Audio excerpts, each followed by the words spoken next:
ஒவ்வையார் ஒரு இளம்பெண் என்று உங்களுக்கு தெரியுமா? ஆம், நாம் அனைவரும் அறிந்த அந்த பாட்டி ஒரு காலத்தில் பேரழகியாகத்தான் இருந்தார். ஆனால் அவர் ஏன் முதுமையை தேடி போனார்?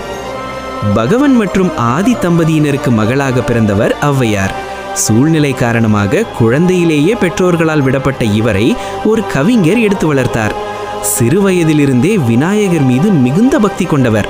கல்வி, இசை, நாடகம் என அனைத்திலும் சிறந்து விளங்கினார். அவரது அறிவிற்கும் அழகிற்கும் ஏராளமான திருமண வரன்கள் வந்தன. ஆனால் இறைப்பணியே முக்கியம் என கருதிய ஔவையார், இறைவா, என் அழகை பறித்து என்னை ஒரு முதியவளாக மாற்றிவிடு என விநாயகரிடம் வேண்டினார். அவர் விருப்பப்படியே ஔவை பாட்டியாக மாறினார்.